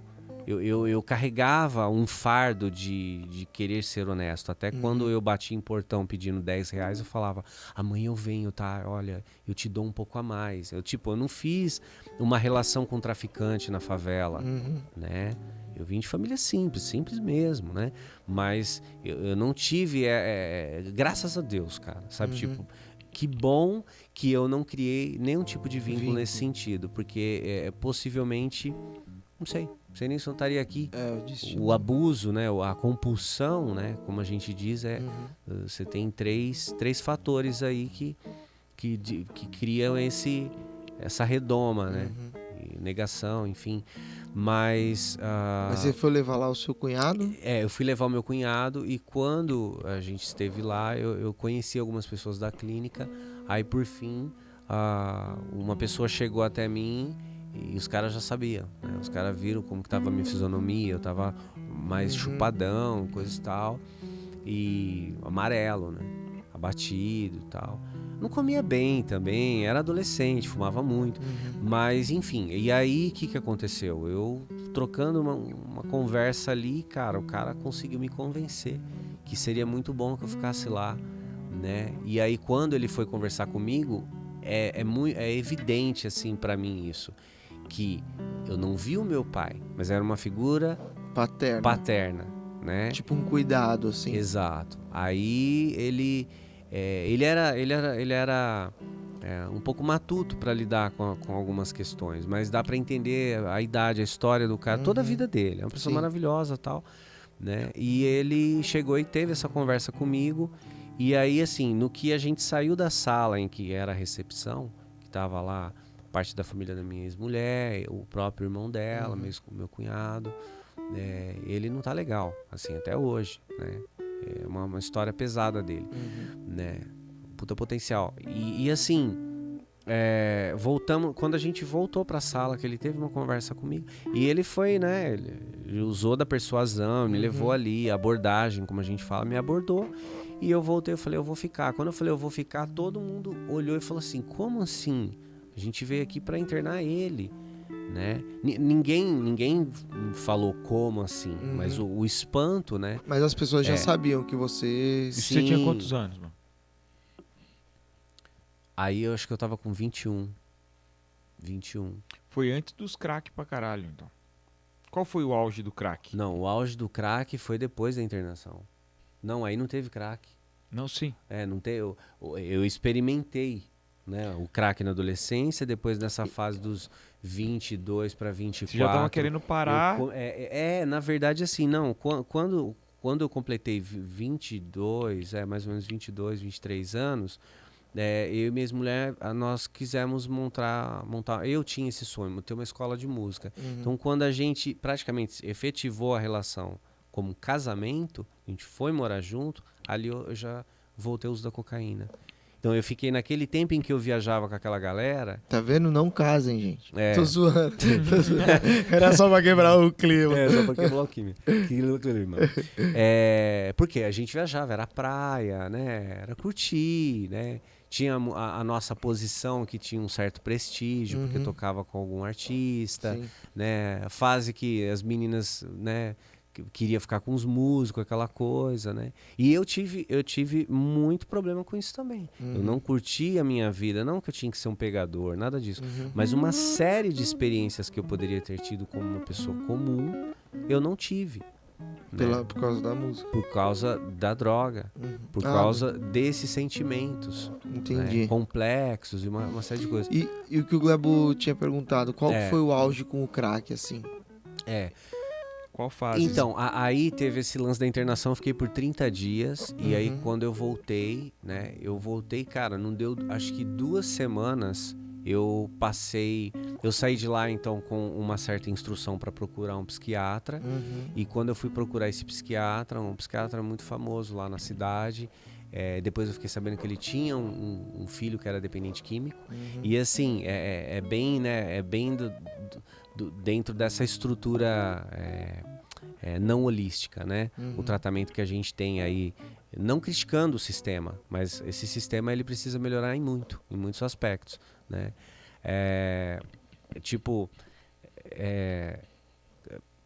Me ajuda, eu perdi. Perdi. A gente tava falando da sua internação, que você falou que precisava melhorar o sistema da internação, do tratamento. Quando foi o auge do crack? E quando foi o auge do crack? Eu tô tentando achar a sinapse aqui que tava fazendo a conexão do assunto e eu perdi. Mas a sinapse tá lá, que tá se vendo onde eu me foda. perdi. A sinapse que se foda. A sinapse que se foda. Me fala, então, vamos nessa. Qual que foi o auge, assim, do crack? Tipo... eu falei do psiquiatra. Isso. Eu tenho que fazer essa ligação para você entender. Aí eu voltei desses 30 dias porque eu tive a sensação de que essa pessoa estava tendo envolvimento com pessoas da clínica. Era um cara muito bom, um puta de um potencial como ser, como uma pessoa para trabalhar com o meio. Mas geralmente muitas pessoas acabam ficando no meio e trabalhando nisso porque já não tem muita opção de vida. Se o cara ficar fora disso, ele recai, ele fuma a mãe, entendeu? A casa, a esposa, ele não consegue. Então ele vai ajudar outras vidas e ele também se mantém, né? E aí eu voltei com 2 semanas, passei por esse psiquiatra, sentei na mesa dele e tal. Ele, olha só que louco, eu não consigo lembrar se eu tinha alguma intelectualidade, se eu era uma pessoa comunicativa e expressiva. Né? Lógico, eu mudei muito, eu tô com 42 anos, né? Mas, poxa, eu não consigo lembrar dessa parte. Caramba. Sabe? Eu não consigo. Apagou. Eu não acredito que apagou, eu acredito que eu não parei para olhar para isso, né? Eu tenho até olhado para essas coisas bem depois da recuperação de drogas, né? Olhado para mim, né? Me conhecer melhor. Mas o curioso, aí passado com ele conversando comigo, ele falou assim: olha, Fernando, eu não vou drogar muito você, né? Eu tô vendo que você tá bem lúcido, tá se expressando bem, né? Eu falei, sei lá, 10 segundos. Então, quer dizer, ele tem uma experiência. Sim, claro. É possível que ele até olhou pra mim e falou: esse menino ainda vai se ferrar muito, mas agora não adianta, entende? Ele vai ter um caminho, né? Então, até pra quem quer ser dependente químico, existem algumas regras, né? Segue isso daí que você vai se dar bem, né, na fita, né? Você vai ficar uma caveira, você vai morrer, se fuder, que você vai acabar com a sua vida, né? E aí ele prescreveu uma medicação, eu lembro que foi, acho que lítio, né? Uma quantidade de lítio e tal. Quer dizer, uma enzima ali que poderia estar faltando num aspecto de cognição. Creio eu que era isso. E aí ele me prescreveu. Só que aí, beleza. Aí eu tive essa situação, eu saí da clínica, imediatamente eu voltei à minha vida normal, né? Não foi uma recuperação. Foi um start para dizer assim: olha, tá vendo? Tem esse mundo aqui. Só que esses 30 dias que eu fiquei na clínica, eu tive eu pude ter contato com a minha essência em vários aspectos. Foi muito bom, foi muito bom, né? Eu era dedicado. Você recomenda pra galera aqui? Recomendo total. Narcóticos Anônimos, Alcoólicos Anônimos. Clínicas. Sim. Mulheres que Amam Demais, né? MADA. Tem tudo isso. Tem massa. Grupos para sexólatras, tem para tudo, né? A gente tem uma série de psicopatologias na sociedade que às vezes as pessoas não se dão conta, né? Que estão dentro de uma egrégora de doenças psíquicas. Sim. Né? Então. Mas aí o que aconteceu? Eu eu comecei a tomar o medicamento e teve um dia que eu cheguei em casa, eu estava sozinho, né? A minha ex-esposa foi trabalhar e eu fiquei lá. Então, assim, é provável, Fefo, que por muito tempo Até certo tempo atrás, eu consegui fazer uma conexão de que era uma questão de quando a minha mãe ia trabalhar, eu ficava sozinho. Então, quando começava a chegar o fim da tarde, me batia aquele desespero, eu saía pra rua. E aí eu tinha uma natureza de desbravar, de me aventurar. Né? Era uma infância muito boa, a gente jogava fubeca, soltava pipa, não tinha, né? Tanto perigo, né? Mas estava acontecendo esse processo. E aí, o que aconteceu? Eu saí, eu cheguei em casa, ela não estava, eu ia ter que sair para tocar. Eu fui tocar na parte da manhã, já estava com vontade, mas aí eu tinha um programinha na minha cabeça dizendo, olha, você acabou de vir da clínica, sabe?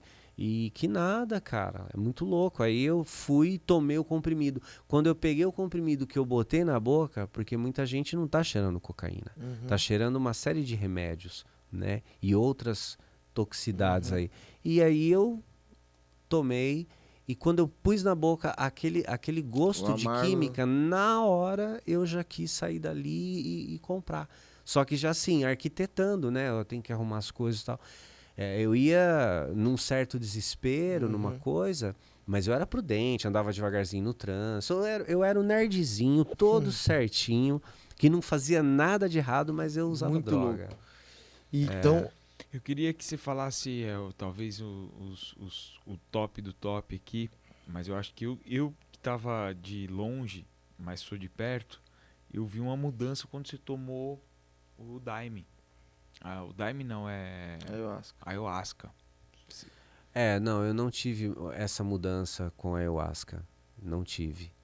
Isso foi... Não, mas você sentiu quando você tomou a ayahuasca que você mudou alguma coisa? Tipo, o que você sentiu com a ayahuasca? Eu acredito assim, foi muito forte o que... Ajudou na sua recuperação de alguma Não, maneira? nada a ver. Nada a ver? Nada a ver. Nada a ver, porque eu já estava limpo há muitos anos. Ah, foi depois, então. O Daime eu tomei há 3 anos atrás. Entendi. 3 anos não, poxa. Tá com... Nossa, tá com... Foi antes de ontem, né? 8 anos. Caraca! 8 anos que eu tomei o Daime.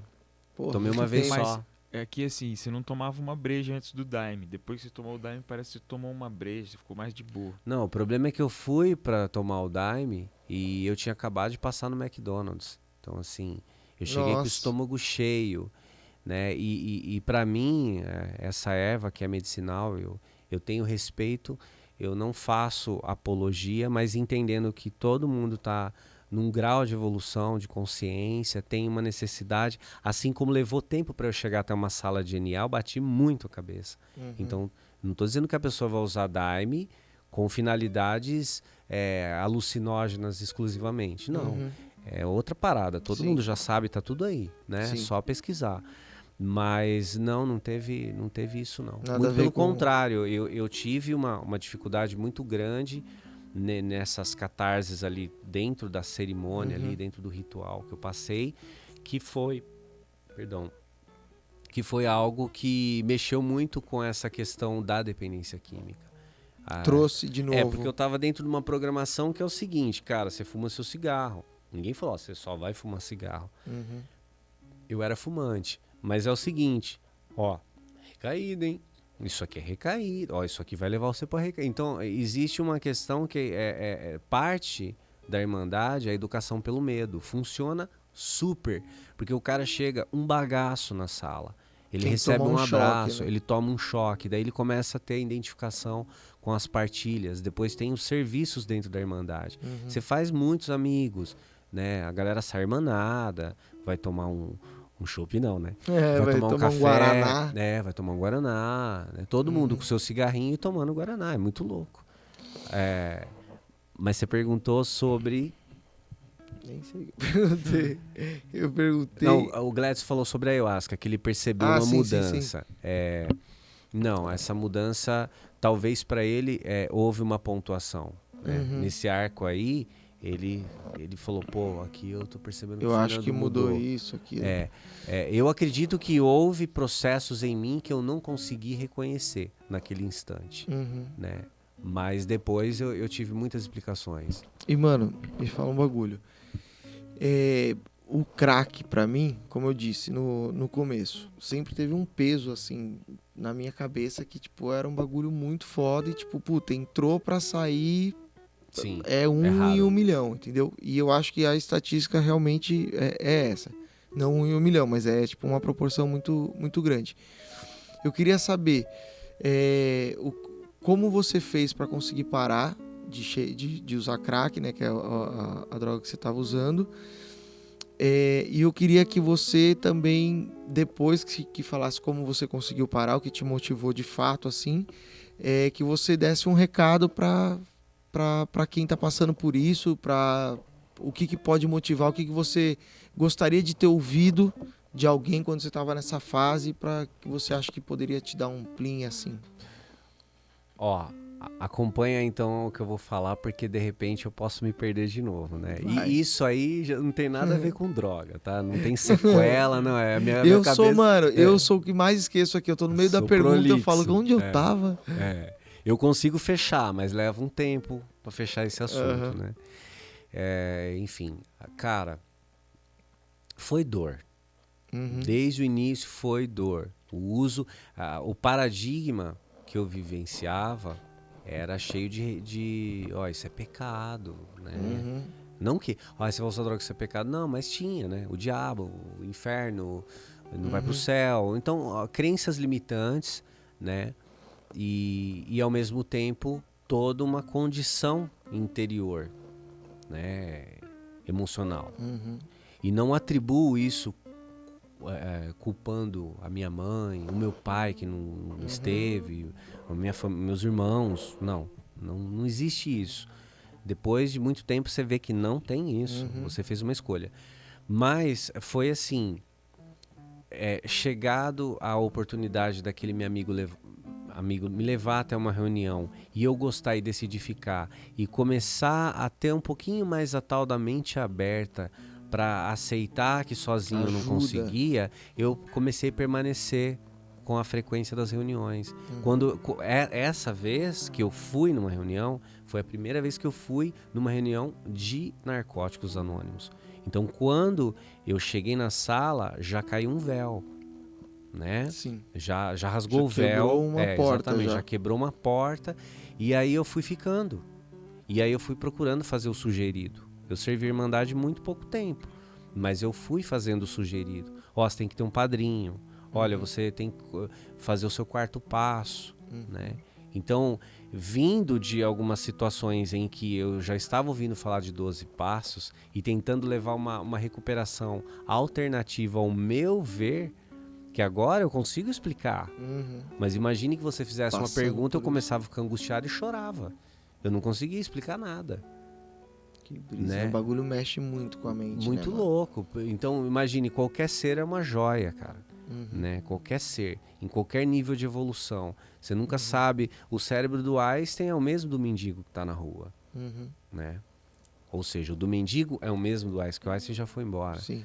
Né? Tá por aí. E que você... Foi a Irmandade, cara. A Irmandade foi O que te me fez... tirou das drogas. Eu falo assim, ó, a Irmandade me tirou das drogas. Tá, teve eu, né? Eu não atribuo ao poder superior, como se diz, a um Deus que me tirou. Por que ele me tirou antes? Então, tinha um monte de crença pra cair. É você que tem um precisa... livre-arbítrio. Então, assim, a gente tem pessoas que a gente conhece que também passam por esse tipo de problema. E, putz, às vezes dá uma sensação, pra quem tá do lado, acho que é muito ruim, é muito triste, porque você tenta falar com a pessoa, tenta ajudar, tenta, tipo, mostrar algum caminho, babá, e a pessoa, tipo, parece que não quer nem saber, pá. E muitas vezes a gente passa a acreditar que, tipo, mano, só depende realmente da pessoa. Se a pessoa não quiser, não vai. Sim. Mas eu sei que às vezes a gente depende de gatilhos. Gatilhos. Então, cara, eu queria que você falasse pra galera, pra quem pode estar em alguma dessas situações que você já passou, qual o seu conselho mesmo, assim, de quem já passou por tudo isso e conseguiu vencer, o que você fala pra essa galera, o que para poder fazer, se afastar de A, de B, tentar se aproximar sim. Qual é o seu recado? Eu vou dar esse recado. E só fazendo um adendo aqui, eu não sei como que tá o tempo aí, mas ele fez uma pergunta sobre uma experiência com polícia, Uhum. né? Que eu não rodei, digamos assim, mas aquela experiência foi pavorosa, né? Sim. Assim, porque eu dei de cara com o comando e aí a gente vai falar disso já já. Eu não consigo falar das minhas experiências com drogas com alegria, né? Eu não acho que eu dou peso para coisa, porque entre o sofrimento e a razão, então o sofrimento por ignorância e a razão, eu fiquei analítico. Entendi. Eu já me tornei uma mente mais analítica. Eu tenho uma espontaneidade, eu sou às vezes divertido, né? Dou minhas gargalhadas e tal, mas acho que vocês perceberam, porque por mais que algumas pessoas conseguem falar disso com alguma diversão, né? Ela sabe o tanto que ela tá se vigiando, o que ela passou, né? E tipo, pelo amor de Deus, eu não quero nem saber mais daquela vida. Nem a pau. E assim, e não tô batendo no peito, né? Dizendo eu tô totalmente seguro de que eu não vou fazer isso, não, porque nem só por hoje eu penso quase, né? Sim. Então, eu tirei também algumas programações que ficaram povoando a minha mente, que me sustentavam dentro de uma recuperação. E aí vai ficando mais leve, porque você ganha maturidade, outro conhecimento aqui e lá. O que eu posso dizer, cara? Eu posso até usar alguns jargões, né? Evitar lugares, pessoas e coisas. É fato. Evitar lugares, pessoas e coisas. Evitar lugares, pessoas e coisas. Evitar lugares, pessoas e coisas, entenderam? Não tem, entendeu? Eu tô aqui, chega uma galera aqui no estúdio e, bicho, é outro contexto. Eu demorei muito para eu estar novamente no contexto da música, porque não é as pessoas, muita gente que vai ver esse vídeo aqui, eu acho que vai ser um público variado, mas já deixando 5 milhões de pessoas só. Normalmente só, o nosso público é com certeza. de 5 a 8 milhões de pessoas Sim, por vídeo. no mínimo 1 milhão vai se recuperar, tenho certeza. Tomara, Deus te ouça. Mano, então, velho, eu queria... Mas o recado, você pediu pra eu dar um recado. Eu queria que você falasse diretamente. Eu gostei disso daí, evitar pessoas, lugares e coisas. Evitar lugares, pessoas e coisas. Que mais? Evite o primeiro gole, evite a primeira dose. Né? Pra mim, o álcool era uma porta de entrada. Hoje não é mais. Hoje, se a gente abrir uma cerveja que eu tomar... Você consegue tomar uma breja? De boa. Então, pra mim foi isso que o Daime fez com você.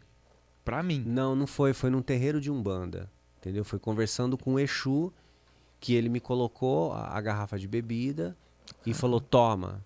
Eu falei, não. Ele falou, toma. Eu sei que eu tô fazendo, rapaz. Eu falei, não vou tomar. Ele falou, toma, rapaz. E aí eu já tava dentro de um grau ali psicoterapêutico naquela consulta com a entidade, e ele jogava a cerveja na areia assim e aconteciam umas coisas. E aí eu peguei a cerveja na garrafa, eles tomam quente, e isso tem toda uma fundamentação em que explica o trabalho das entidades dentro de um centro. Acredite quem quiser, aí a gente tem que estudar, outra discussão. tem que entender. Aí é o próximo podcast. É muita coisa. E isso era uma coisa... Toda essas minhas buscas não eram só por causa do sofrimento. Eram respostas para muitas coisas. E aí eu fui também aprendendo muita coisa. E me livrando e me ferrando mais porque daí eu aprendi também, né? Mas aí ele pegou e falou, toma, rapaz. Aí eu falei, tá bom. Aí eu entrego minha alma. Né? É como se eu... confiasse no cara. Igual uma situação mesmo. que um padre falou, dentro de um domingo de manhã, eu todo inadequado, ele me chamou lá na frente, era um batismo, às 10 horas da manhã. Tava até meio assim, né? Aí ele me chamou lá na frente, cara, eu cheguei lá, ele fez uma colocação bíblica lá, que eu não sei muito bem, mas é o tal do se joga, né? A respeito da crença, na fé em Jesus e tudo. E aí ele ficou atrás de mim, cara. Ele falou, se joga. E eu não acreditei, mas tinha uma pessoa atrás de mim. Entendeu? E aí eu não me joguei. Não me jogou, daí a igreja tava cheia e tal. E ele falou, você acha que o padre ia fazer isso com você, meu jovem, não sei o quê? Tinha uma pessoa que veio e me abraçou. Eu ameacei. Então, quer dizer... mas é uma situação, né? Complicada, se joga. Então, eu me jogava pro mal. Eu me jogava, eu sempre, ainda sou intenso. Eu sou intenso em tudo. Eu tenho que realmente sentir né? É uma coisa do taurino. Mas e aí, o cara falou pra você beber a cerveja, você beber bebeu a ou não? cerveja, então. Aí eu, beleza, aí eu bebi a cerveja. Só que daí quando eu catei a garrafa, eu não catei com uma... Não é tipo fazer bonito. Mas eu comecei a virar e foi que nem água. E como eu não tive, de fato, o álcool não foi esse problema na minha vida. A cocaína foi. A cocaína foi o meu vício, foi tudo, né? De ruim. Você atribui mais problema ou mais peso à cocaína do que o crack? Não, pra mim. Não, pra você eu tô falando. Pra mim, com certeza. Não, o crack já é estágio final. Ali era morte. Ali eu ia definhar, ali eu ia perder os dentes. Eu tenho todos os dentes da boca, né? Eu fiquei cadavérico, né? E, enfim, fora todo o regaço mental. Mas aí eu peguei e comecei a virar, daí de repente ele pegou da minha mão e falou, pô, chega, rapaz. Beleza. Eu saí dali, simplificando, entrei dentro do carro e eu fui meio alto para casa. E aquela sensação foi gostosa, mas eu já tinha outra consciência. Era gostosa, mas não era do jeito que era antes. Não, eu já tinha quase 6 anos limpo. De tudo. Só meu cigarro. Então, quer dizer, eu já tinha ficado mais programado, não forte. Sim. Porque ali, visto que a álcool é droga, né? E a gente sabe que dependendo o nível, né? Eu acho que é uma das piores. A gente sabe. A questão é o contexto, né? E aí eu voltei com aquela sensação tal. Beleza, só que daí eu tive mais 1 ou 2 experiências bem à frente, tipo 2 anos depois, em que eu me permiti tomar um chopp numa situação que eu estava tocando. Eu já estava na noite.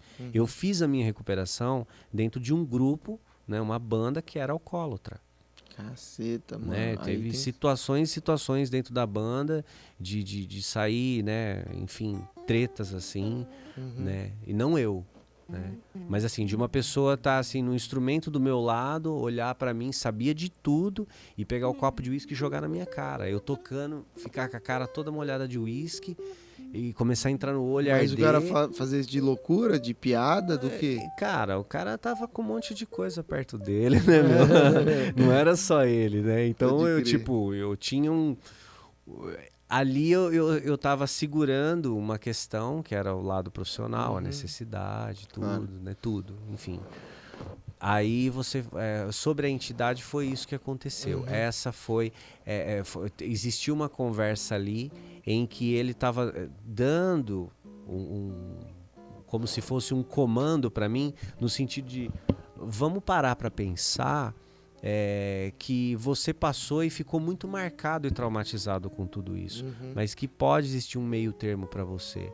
Jamais, toda a experiência que eu tive na minha passagem pela Umbanda, eu tive um mau aconselhamento. Mas, por exemplo, isso do meio termo, eu acho meio...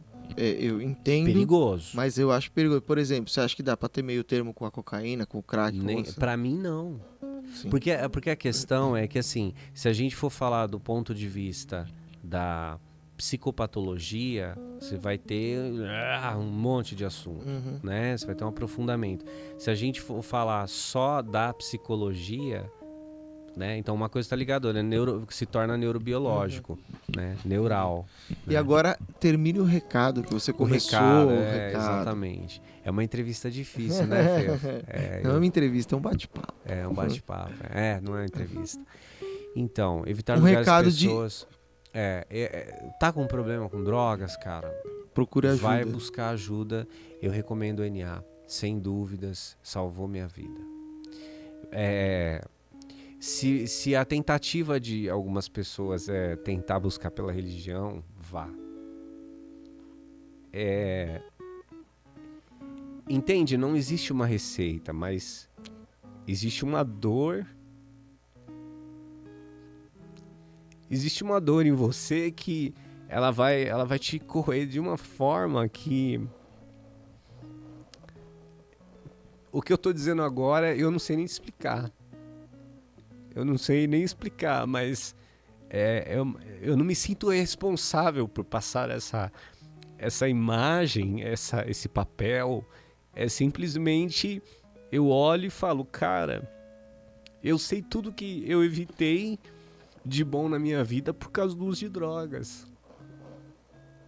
Muita coisa. Quer dizer, eu tô com 42 anos, não tô com pena de mim, eu sou feliz com a minha vida, né? Eu tenho vivido muito mais feliz nos últimos anos. Você é um vencedor, cara. Bem depois do uso de drogas, né?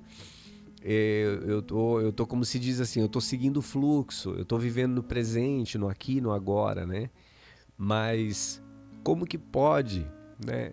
A gente vê, por exemplo, no ramo artístico, tanta gente assim... Eu olho o caminho e falo, vai ser muito difícil para você sair, né? E eu acabei adquirindo uma consciência a respeito também desse lado espiritual. Então, até que ponto, como eu vou sair da matéria, né? Quais as condições que eu estou criando do lado de lá, nessa continuidade, num plano, né? Qual é o mérito? Obrigado. Qual que é o mérito, né? Cara, se eu tiver que falar de Deus, é muito grande. É muito, muito, muito, muito grande Deus, né? E está em tudo. Mas como que eu posso dizer para uma pessoa que tudo que acontece ao redor dela, discussões em família, os amigos, tudo isso não é uma voz indireta, né? Deus fala com os homens através dos próprios homens. E eu fui muito teimoso, cara, né?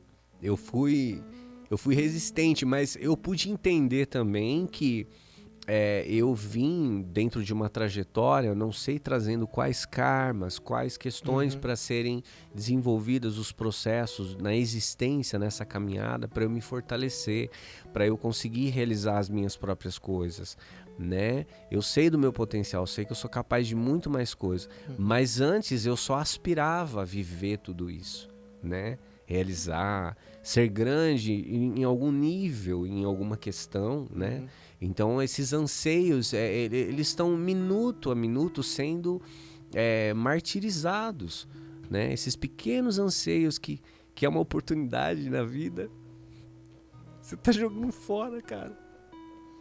Por causa né? Tá jogando fora. E eu tinha, o que eu posso dizer assim, a minha emoção agora é inexplicável, não é de felicidade, ao mesmo tempo de... É um desabafo, cara.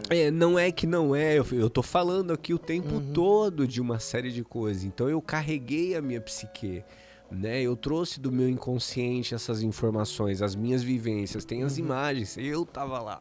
Sim. Né? Você viveu tudo. E muita gente achou que eu exagerava, né? Então essa parte aqui do Fernando é real, é a minha emoção, é a dor mesmo, né? Que eu passei. É a cicatriz, né? E ao mesmo tempo, talvez, num nível que eu nem consigo ver, já é o meu cérebro lá mensurando, pô, olha o que você tá fazendo. Né? Você tá gravando, tipo, pô, o que eu aprendi na Irmandade? Não é atração, não é promoção. Então eu não tô aqui, o Fernando como músico, dizendo assim, cara, eu sou músico, eu usei droga, eu tô recuperado, vai pro NA, né? Por muito tempo, mesmo que ainda existam, né, as tradições de NA, né, o anonimato é opcional. E eu já quebrei meu anonimato faz tempo. Eu sou um livro aberto para falar de qualquer assunto. Né? Então, assim, para qualquer um que está aí, que está sofrendo com tudo isso, que aceite toda a ajuda possível, né? Existem muitos aspectos que compõem a doença da drogadicção, muitos aspectos, né? Sempre são emocionais, né? Sempre são. Todas as doenças são partindo das emoções. Então, assim, que trate, que vá buscar. Se não consegue pedir ajuda, né, ou se pelo menos consegue pedir ajuda e não acredita, que simplesmente ter que se mover um pouco para ir até uma reunião, né, se enturme, né, faça uma internação involuntária, ou voluntariamente, né? É isso, cara. Porque tem muita coisa que você só vai aprender depois que você sofreu e vai passar por uma programação dessas. Então eu já tô falando com base nisso, né? Cara, eu quero te dizer o seguinte. Primeiramente que você é um puta de um vencedor. o que você conseguiu realizar, o que você está realizando, porque é todo dia, né, que tem que ganhar essa briga. Pouquíssimas histórias eu fiquei sabendo de gente que usou cocaína, o tanto que você usou, o tempo que você usou, o crack, etc. E conseguiu tá aqui saudável, trampando, tocando pra caralho, um dos melhores bateras que eu já vi tocar ao vivo na minha vida. Toca, imagina, obrigado. E cara, e você é esse cara com toda essa bagagem, com todo, como você disse, não é uma bagagem de se orgulhar, assim, de porra, legal, não é legal. Não quero de jeito nenhum passar a imagem de que é legal, não é legal, velho. O final é esse, cara, não tem muito. Se o final for bom, vai ser bom com muito sofrimento agregado. Eu não falei de vários detalhes sim, no sim. uso. Sim, eu não falei um fio de cabelo. Eu contaria algumas coisas. Tem essa história que pode ser engraçada sobre um ponto de vista. Depois, né? Depois. Mas o que eu quero deixar claro assim, não é pra te expor. De verdade, cara. Eu conheço pouca gente, graças a Deus, que passa por uma situação parecida com essa, e eu gostaria muito que essas pessoas vissem isso daqui, vissem o seu depoimento, vissem a sua história, tanto do lado que tipo é uma bosta pra todo mundo que usa cocaína, que usa crack, é uma parada dificílima, é uma merda, é uma tortura mental, só que, mano, dá pra sair, velho. Dá pra sair. Se você quiser vida mesmo, após uso de drogas. tem, mano. Isso existe. Então, galera, quem precisar ou quem souber de quem precisa, vamos tentar ajudar a galera, vamos tentar influenciar positivamente na vida das pessoas, porque com essa parada não é só, além desse sofrimento gigantesco que você traz, tem todo o sofrimento de quem tá à volta. Sim, tem todo o sofrimento foi muito tempo pra deixar tudo isso no lugar. E até essa questão dessa briga todo dia eu não tenho mais. Você entende? Né? O que eu aprendi dentro da Irmandade, dentro do slogan de NA, é o seguinte: eu deu sociedade, né, e liberdade. Então, quando eu falo de liberdade, eu não tenho mais aquela coisa, medo de ir ali porque eu vou recair. Isso vai passar. Acho que isso é um grande medo da galera, tá ligado? De achar que vai ficar com essa pressão o resto da vida. Não, porque você vai descobrir outras coisas. Assim, quem ainda... É muito louco isso que eu vou falar aqui. Mas a pessoa que não buscou uma recuperação e já é dependente, não sofreu o suficiente para sair da dependência química. Precisa chegar no limite do limite para você buscar. Não é que precisa, é que eu não tenho todas as informações aqui, claro. Eu não saberia explicar exatamente agora aqui o porquê disso, desse extremo. Mas tem que ser um extremo para... Né? Talvez pra acordar, o cara vai tomar um choque, enquadro, né? Pô, eu dentro dos preceitos da educação familiar, da maneira como eu estava crescendo ali no bairro, na escola, toda aquela formação, eu tive muito carinho, tive muito carinho dos meus professores, eu tive, nossa, né, dos meus amigos. Então assim, cara, não tem do que reclamar, né? Mas assim, se a pessoa precisa desse choque, que não seja tarde. A merda é essa, ser tarde, né? O mínimo do consolo que eu posso passar aqui, né? E isso, assim, isso seria até um perigo eu falar. Porque se a pessoa... Eu sei que você que está aí em casa, que talvez possa até fazer uso da cocaína, acreditando no teu controle, eu acredito até que você possa ter tido muito mais controle do que eu, até os dias de hoje. Mas... a questão é e a tua alma, né? E uma série de coisas que isso tá sendo camuflando. Tá camuflando. Mano, mais uma vez, obrigado por você ter colado aqui. Obrigado a vocês. Parabéns por ser tão forte assim. Parabéns por ser esse cara foda. Parabéns por tocar bateria feito um caralho que ele toca, que é muito foda. Espero que a galera tenha... Só uma dica. Eu vou lá. Agora pra você fazer. Agora já? Já dá o play no começo pra você ficar no climatizado, vai. Climatizado. Obrigado. Queria te agradecer de verdade, mano. Falar que eu te admiro muito por toda a sua história, por tanto que você toca e pelo cara que você é. Obrigado, espero que você tenha inspirado as pessoas tanto quanto você me inspirou. E acho que todo mundo que tá aqui. Mano, quero marcar um outro podcast de verdade com você Legal. pra gente falar das outras coisas, falar das de outras paradas. coisas. Que ele é Legal. mais maluco do que parece. Ele estuda umas paradas muito loucas, muito Imagina. legais. E quero deixar aqui já o convite pra gente fazer um próximo podcast falando dessas outras coisas. Legal, Demorou? Fefo. Obrigado. Mano, obrigado demais, tamo Tudo de bom, junto. sucesso aí Valeu, pra Glebinho. vocês. Ó, agora Viu? eu tenho cumprimentações É, aqui. juntos.